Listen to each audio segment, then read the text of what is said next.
Tes blessures intérieures, tes blessures émotionnelles impactent énormément sur ton business. Tu peux avoir la plus grande stratégie du monde, la meilleure idée pour pouvoir développer ton business, mais si tu souffres ici à l'intérieur, sache que tu seras en perpétuel combat avec toi-même.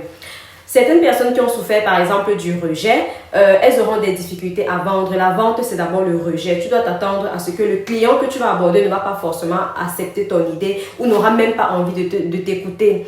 Des personnes qui ont été rabaissées toute leur vie auront peur par exemple de fixer des prix élevés et mettront tous leurs articles à des prix bas parce qu'elles penseront que les produits ne sont pas de valeur au point où une personne puisse se permettre de sortir peut-être un $100 pour venir acheter un seul produit unique. Des personnes qui ont souffert de l'abandon également auront peur de l'échec et ainsi de suite, ainsi de suite. Ton entreprise, ton business est le miroir de ton fond intérieur. Si tu souffres encore intérieurement de toutes ces blessures que tu as eu à vivre, sache que tu vas fournir tellement d'efforts, mais tu n'auras pas forcément les résultats qui vont avec parce que tu as besoin d'abord de te libérer, tu as besoin de lâcher prise, tu as besoin de te reconnecter avec toi-même et de recommencer à gagner confiance en toi et avoir un rapport assez différent, je dirais, avec l'argent ou même encore avec la société. Parce que si tu es appelé à manipuler de l'argent, si tu es appelé à être régulièrement en contact avec des personnes, sache que tes émotions vont toujours se faire ressentir. Et si tu n'effectues pas ce travail sur toi-même, tu seras en perpétuel combat, tu seras constamment en train de faire des efforts, mais tu n'auras pas les résultats voulus et bienvenue le découragement.